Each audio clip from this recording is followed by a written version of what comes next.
नमस्कार। अभी आपने पहले भाग में अपू के साथ 2.5 साल पहले पार्ट में आपने सुना था कि उन्होंने कैसे इस फिल्म को पूरा किया। ये पसेल पांचाली के द्वारा के छोटे से खंड द्वारा ली गई है। एक फिल्म बनाने में कितनी कठिनाई आती है ये लेखक बता रहा है। सत्यजीत राय स्वयं ही फिल्म निर्माता थे, लेकिन वो कला की दृष्टि से इस फिल्म को देखते थे। ये नहीं था आज की फिल्म कलाकारों की तरह। सत्यजीत राय फिल्म को कला माध्यम के रूप में देखते हैं, वो व्यावसायिक रूप में नहीं देखते। व्यावसायिक माध्यम रूप के यदि वो देखते तो ऐसा नहीं करते। यदि वो उसे व्यावसायिक माध्यम मानते तो किसी फिल्म प्रोड्यूसर का पैसा लगवाते, यानी स्वयं इतने समय तक रुके न रहते, बल्कि किसी फिल्म प्रोड्यूसर से पैसा लगवाते और फिल्म कम समय में ही पूरी हो जाती। उसमें इतना वक्त नहीं लगता कि 2.5 साल व्यतीत हो जाते। लेकिन वो एक कलाकार थे और कला को ही अपना माध्यम मानते थे, व्यावसायिक नहीं। तो पैसे के कारण सालों साल दृश्य की प्रतीक्षा न करते, अर्थात जो दृश्य के लिए उन्हें सालों रुकना पड़ा कि बरसात का मौसम आने पर कांच फूलेंगे, तो इस प्रकार के दृश्य के लिए उन्हें रुकना न। क्यों? क्योंकि बारिश के लिए भी देहात में भटकने के बजाय स्टूडियो में ही बने दृश्यों से उसका काम चला लेते, अर्थात स्टूडियो में ही वो दृश्य बनवाकर वो उस फिल्म को कम समय में ही पूरा कर सकते थे। लेकिन उन्होंने ऐसा नहीं किया, क्योंकि वो व्यावसायिक नहीं थे, एक कला के कलाकार थे। इस संस्मरण में उनकी गहरी निष्ठा देखकर यूं लगता है कि वे इसे कला का साधन मानते हैं, पैसे कमाने का साधन है। पैसा कमाने के साधन मानते तो किसी भी व्यावसायिक फिल्म प्रोड्यूसर से मिलकर उस काम को बहुत ही कम समय में पूरा कर लेते। यहाँ तक आपने देखा था। अब इसके आगे और सुनते हैं। पैसों की कमी के कारण बारिश का दृश्य चित्रित करने में बहुत मुश्किल आया, क्योंकि जब वो उनके पास पैसा आया और वो पैसा लेकर जब उस वर्षा का दृश्य पूरा करने के लिए गए तो बरसात का मौसम समाप्त हो गया। इसके लिए उन्हें इंतजार करना पड़ा। बरसात के दिन आए और गए, लेकिन हमारे पास पैसे नहीं थे। लेखक कहता है कि उस समय जब बरसात आई फिर भी हमारे पास पैसे नहीं थे, तो उस दृश्य को कैसे फिल्माते। इस कारण शूटिंग बंद थी, अर्थात हमें काम बंद करना पड़ा, क्योंकि किसी काम को करने के लिए पैसे की आवश्यकता होती है और लेखक के पास उस समय पैसे नहीं थे। तो आखिर जब हाथ में पैसे आए, अर्थात उन्होंने जब मेहनत करके पैसे कमाए, तब अक्टूबर का महीना शुरू हुआ था। शरद ऋतु में निरभ्र आकाश के दिनों में भी शायद बरसात होगी। इस आशा में से मैं अपू और दुर्गा की भूमिका करने वाले बच्चे कैमरा और तकनीशियन को साथ लेकर हर रोज देहात में जाकर बैठा रहता था। अर्थात अक्टूबर के महीने में उन्हें आशा थी कि शायद कभी कभी वर्षा हो जाती है। इस कारण वो अपू और दुर्गा और अन्य कलाकारों को लेकर उस देहात में जाते थे और बैठे रहते थे जहां उन्हें फिल्म दर्शाना था। आकाश में एक भी काला बादल दिखाई देता तो मुझे लगता था कि बरसात हो। लेखक कहता है कि जब आकाश में कोई भी बादल का एक छोटा सा टुकड़ा दिखाई देता था तो हम लोगों को आशा बन जाती थी कि हो सकता है ये बादल बरस जाए और हमारा सीन पूरा हो जाए। तो मैं क्या करता था, वह बादल बहुत बड़ा हो जाए और बरसने लगे। कभी अपने मन में सोचता था कि ये बादल धीमे धीमे बड़ा हो जाए और जोर से वर्षा करने लगे, जिसके कारण हमारा ये दृश्य पूरा हो सके। लेकिन ऐसा नहीं होता था। आखिर एक दिन हुआ भी वैसा। शरद ऋतु में भी आसमान में बादल था, अर्थात जाड़े का मौसम था, लेकिन फिर भी आकाश में बादल उन्हें घिरे हुए दिखाई दिए और धुआंधार बारिश शुरू हो गई।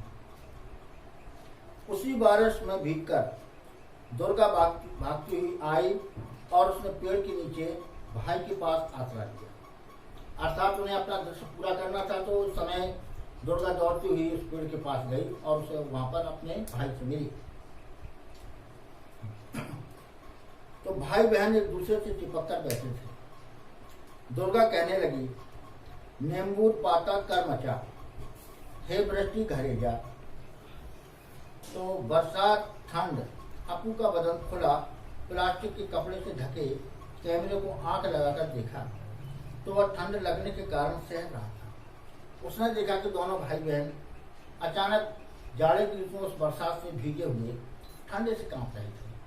जब कैमरे में उसे दिखाई दिया कि इस प्रकार की ठंड होने लग रही है तो साथ पूरा होने के बाद दूध में थोड़ी ब्रांडी मिलाकर दी, अर्थात उन्होंने दूध में कुछ शराब मिलाकर उसे दी, जिसके कारण उसे गर्मी आ जाए और ठंड न लग पाए,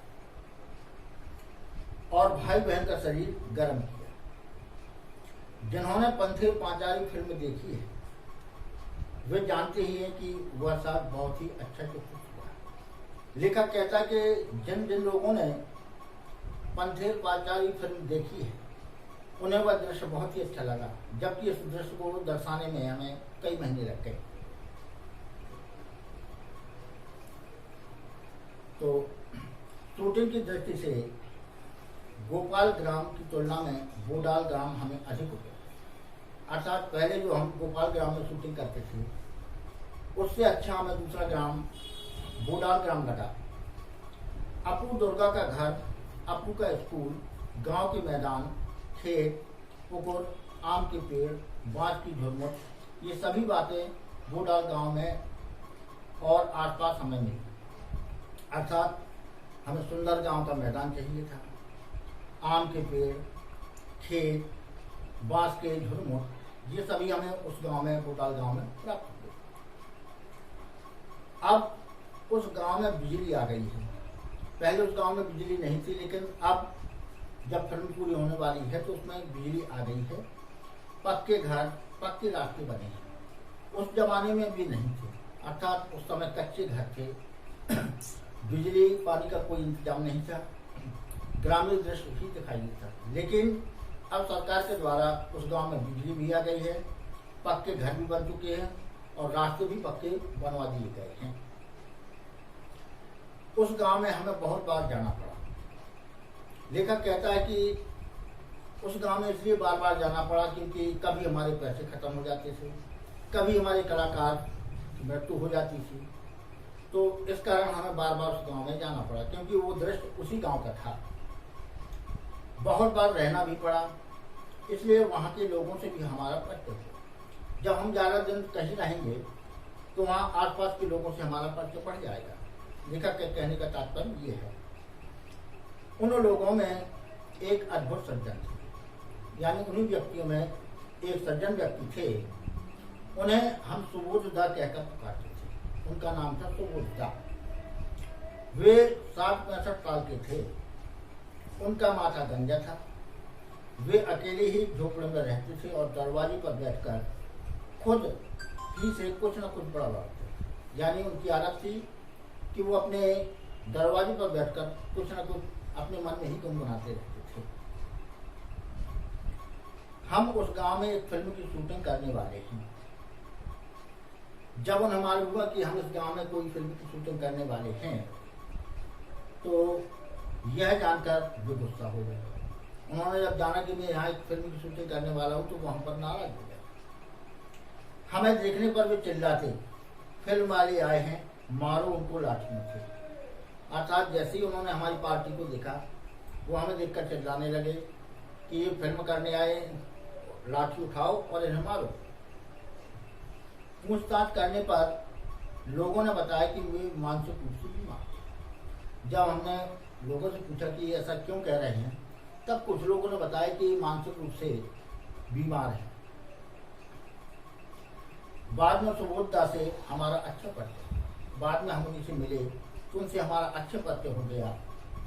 वे हमें पास बुलाकर दरवाजे में बैठकर वायलिन पर लोक गीतों की धुनें बजाकर सुनाते थे। अर्थात वे एक अच्छे वायलिन वादक थे और हमें अपने पास बैठाकर वायलिनों पर अच्छे अच्छे गानों की धुनें सुनाया करते थे। बीच बीच में हमारे कानों में प्रश्न थे, वो साइकिल पर जा रहा आदमी देख रहे हो ना, वह कौन है जानते हो? अचानक गीत के बीच में वो हमें किसी व्यक्ति को संकेत करते हुए कहते कि वो व्यक्ति जो साइकिल पर जा रहा है, क्या आप उसे जानते हैं कि वह कौन है? वह है रूजवेल्ट। अब रूजवेल्ट का मतलब है, पूरा नाम फ्रैंकलिन डिलानो रूजवेल्ट। ये अमेरिका के 32वें राष्ट्रपति थे, अर्थात जिस व्यक्ति की ओर उन्होंने संकेत किया था उसकी तुलना उन्होंने रूजवेल्ट से करती, जो कि अमेरिका के 32वें राष्ट्रपति थे, जो सन 1933 से 1945 तक रहे। इन्हें FDR भी कहा जाता था। इन्हीं के कार्यकाल में एटम बम के मैनहट्टन प्रोजेक्ट पर काम शुरू हुआ था। अर्थात जब ये राष्ट्रपति थे, इन्हीं के समय में वहां पर एटम बम बनाने का कार्य प्रारंभ हुआ था। तो वह है रूजवेल्ट, पक्का पाजी। उनके मत से दूसरा एक था चर्चिल, अर्थात वो उन्हें पक्का मूर्ख समझते थे कि उन्होंने ये एटम बम बनाने की शिक्षा दी, जो कि लोगों के लिए घातक थी। और उनके सामने एक था चर्चिल। ये द्वितीय विश्व युद्ध के दौरान ब्रिटेन के प्रधानमंत्री थे। अब उन्होंने दूसरा उदाहरण दिया चर्चिल का। चर्चिल ब्रिटेन के जब द्वितीय विश्व युद्ध हुआ तो उस समय वहाँ के प्रधानमंत्री थे। सन 1953 से में इन्हें साहित्य का नोबेल पुरस्कार भी मिला था। दूसरे की तुलना उन्होंने चर्चिल से की, जो कि सन 1874 से 1965 तक द्वितीय विश्व युद्ध के दौरान ब्रिटेन के प्रधानमंत्री रहे। और एक था हिटलर। तीसरे व्यक्ति की उन्होंने तुलना की हिटलर से। हिटलर सन 1889 से 1945 तक जर्मनी के तानाशाह चांसलर, जो 1943 से 1945 तक, तथा नाजी पार्टी के लीडर थे। अर्थात हिटलर जर्मनी के तानाशाह और नाजी पार्टी के लीडर थे। तो एक था अब्दुल गफ्फार खान। चौथा उदाहरण उन्होंने दिया अब्दुल गफ्फार खान का। अब्दुल गफ्फार खान 1890 से 1988 तक ये पख्तून कहलाते अफगान, ये पख्तूनों के नेता थे और भारत और पाकिस्तान के विभाजन के खिलाफ थे। अर्थात इनकी दृष्टि में था कि भारत और पाकिस्तान का विभाजन न किया जाए। ये पख्तूनों के नेता तो थे, लेकिन ये नहीं चाहते थे कि हिंदुस्तान को दो भागों में बांटा जाए, भारत और पाकिस्तान, जिसके कारण इन्हें अपना अंतिम समय पाकिस्तान की जेल में गुजारना पड़ा। जब इनके विचार ऐसे थे तो जब विभाजन हुआ तो अंत में पाकिस्तान की सरकार ने इनको जेल में डाल दिया और वहीं पर इन्हें अपना आखिरी समय बिताना पड़ा। इन्हें सीमांत गांधी के नाम से भी जाना जाता है। इन्हें सीमांत गांधी के नाम से भी लोग जानते हैं। सभी मतानुसार पाजी थे, उनके दुश्मन थे। अर्थात जो मानसिक रूप से व्यक्ति थे उनके अनुसार एक चर्चिल, दूसरा हिटलर, तीसरा रूजवेल्ट और चौथा अब्दुल गफ्फार थे। ये सभी उनके अनुसार मूर्ख थे, उनके दुश्मन थे।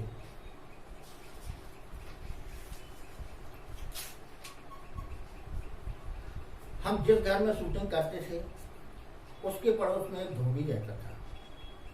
उसके कारण हमें बहुत परेशानी होती थी।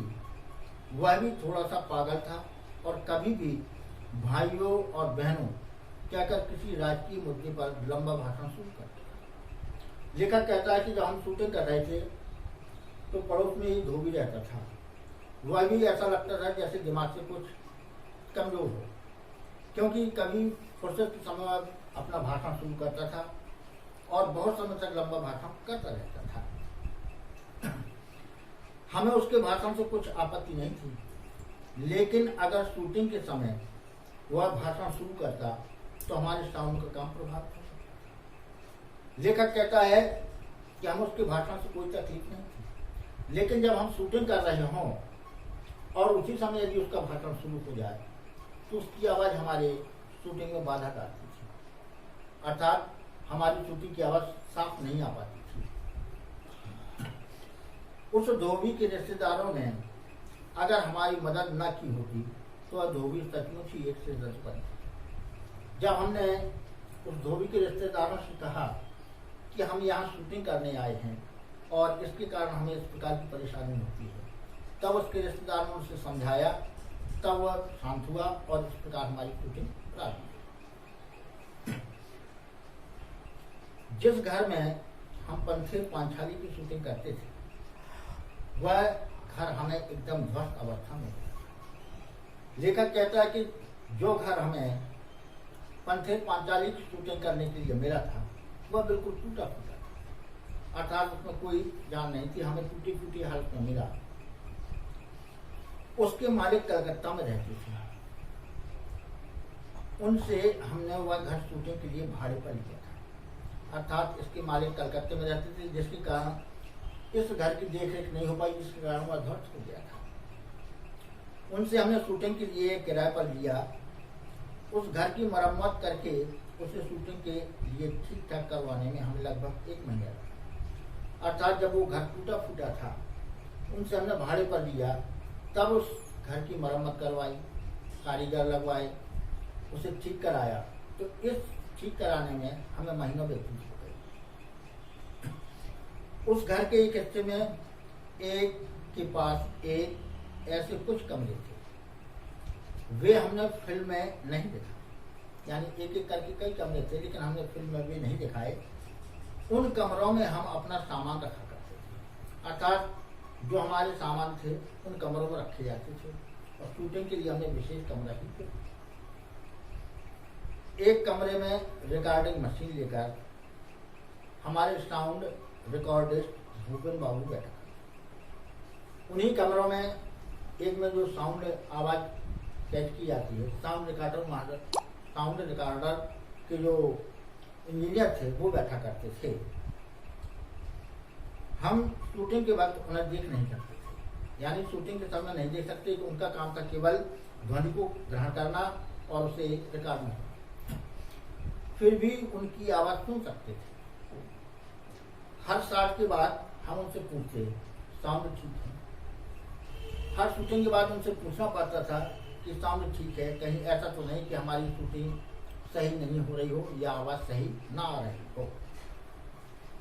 भूपेन बाबू इस पर हाँ या ना का जवाब देते। यदि सही होता तो वो हाँ का जवाब देते थे और यदि कोई रुकावट थी तो ना का जवाब दे देते थे। एक दिन शॉट के बाद मैंने साउंड के बारे में उनसे सवाल किया।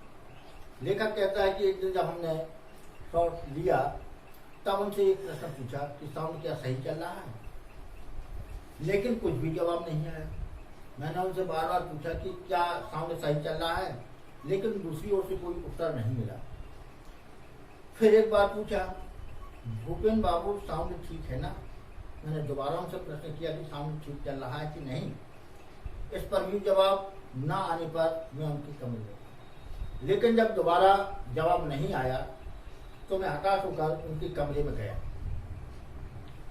तो देखा कि एक बड़ा सा सांप उस कमरे की खिड़की से नीचे उतर रहा। जब उस कमरे में पहुंचे तो उन्होंने देखा कि एक बड़ा भारी सांप खिड़की से नीचे उतर रहा था।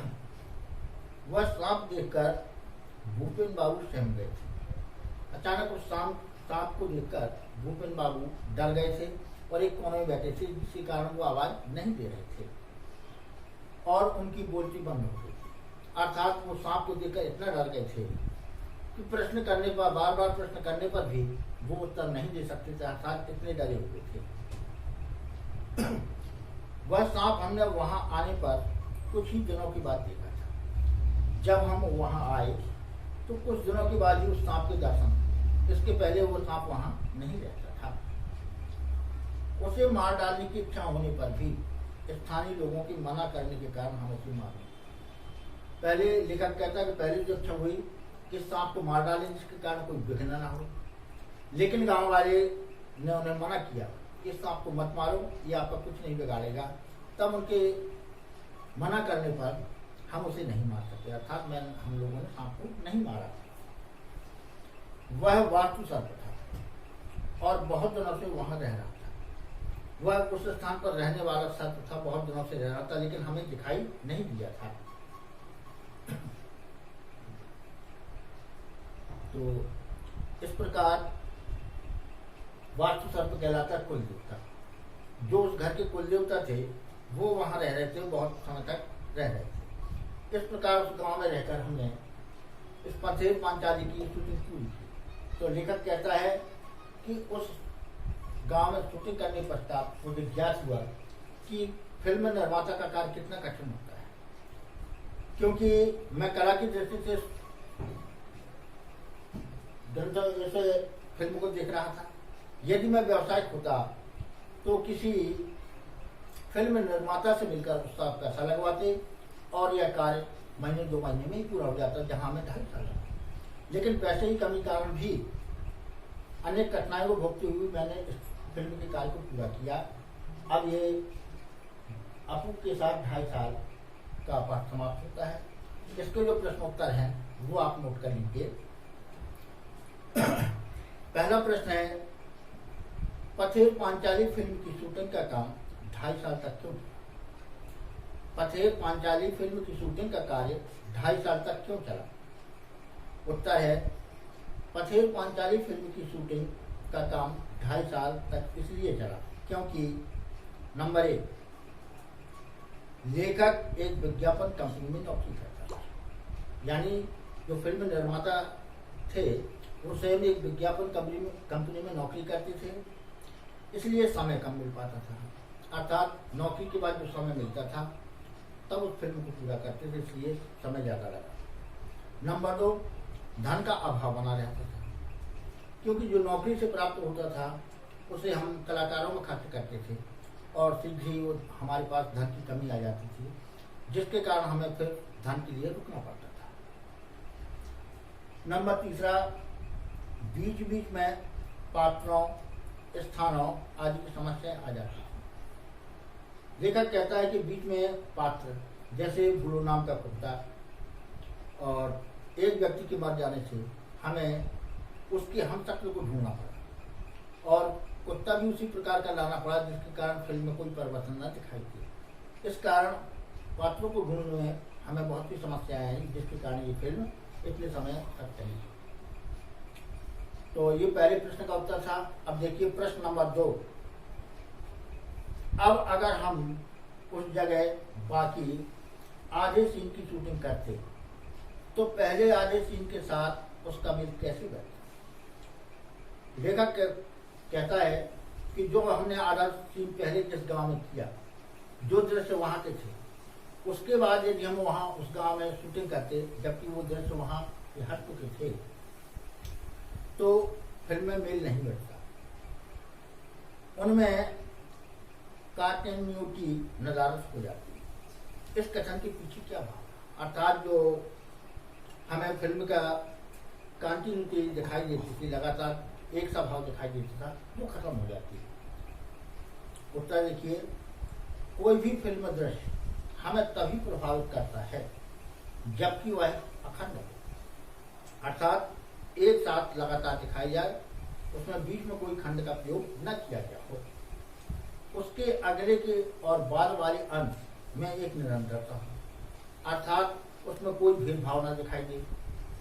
इसी से दृश्य स्वाभाविक बना रहता है और विश्वसनीय बनता है। यदि किसी दृश्य का पहला अंश कुछ और तथा पिछला अंश कुछ और हो तो दर्शक भ्रम की मनस्थिति में पड़ जाता है। अर्थात पहला दृश्य जो उसने देखा है और बाद का दृश्य हो तो दर्शक के मन में ये आता है कि कहाँ ये सीन था और कहाँ ये दूसरा सीन है, इसलिए उसके मन में भ्रम की स्थिति बन जाती है।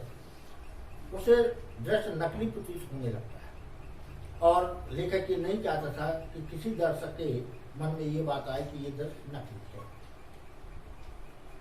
अब प्रश्न नंबर 3, किन 2 दृश्यों में दर्शक यह पहचान नहीं पाते कि उनकी शूटिंग में कोई तरकीब अपनाई गई है? उत्तर, कुत्ते और श्रीनिवास नामक पात्र के दृश्यांकन में दर्शक यह नहीं पहचान पाते कि इनमें किसी तरकीब की अपनाया गया। अर्थात भूलो नाम का जो कुत्ता था वो मर चुका था, उसकी जगह बिल्कुल सेम टू सेम उसी प्रकार का कुत्ता रखा गया और श्रीनिवास नामक पात्र जिसका शरीर तो पूरा मिलता था लेकिन उसका चेहरा नहीं था। इस कारण उन्होंने पीछे से उस दृश्य को दर्शाया, जिसके कारण दर्शक ये नहीं समझ पाए कि इन दोनों पात्रों में अनुकूलता नहीं है। भूलो नामक कुत्ता आधे दृष्टांकन के बाद मर गया, अतः उसकी जगह उससे मिलता जुलता एक दूसरा कुत्ता लाया गया। शेष दृश्य उस पर शूट किया गया। लेखक ने यह दृश्य इतनी कुशलता से अंकित किया कि दर्शक कुत्तों के अंतर को नोट नहीं कर पाए, अर्थात उन्हें दोनों कुत्तों में कोई अंतर नजर नहीं आया। श्रीनिवास नामक पात्र को मिठाई बेचने वाले की भूमिका दी गई, वह भी आधे सीन के बाद चल बसा। उसकी जगह जिस पात्र को ढूंढा गया वह डील डॉल में श्रीनिवास जैसा था, परंतु उसका चेहरा अलग प्रकार का था, इसलिए दूसरे दृश्य में उसकी पीठ दिखाकर काम चलाया गया। यह तरकीब इतनी कारगर सिद्ध हुई कि दर्शक पात्र के अंदर अंतर को नोट नहीं कर पाते हैं। प्रश्न नंबर 4, भूलों की जगह दूसरा कुत्ता क्यों लाया गया?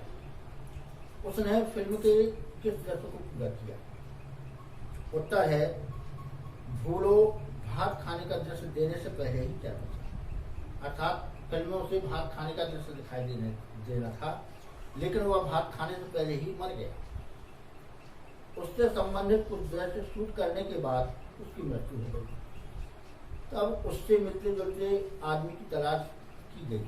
लेखक को उसकी जगह जो कुत्ता मिला वो बिल्कुल उसी के समान था, अर्थात उसने गमले में पड़े भात को खाया, तब जाकर उस दृश्य को पूरा किया। अर्थात उन्होंने दूसरे कुत्ते का इस्तेमाल किया जो उसी प्रकार बिल्कुल सेम टू सेम मिलता था, जिसके कारण दर्शक को उनमें अंतर मालूम नहीं पड़ा। प्रश्न नंबर 5, फिल्म में श्रीनिवास की भूमिका क्या थी और उनसे जुड़े बाकी दृश्यों को उनके गुजर जाने के बाद किस प्रकार फिल्माया गया?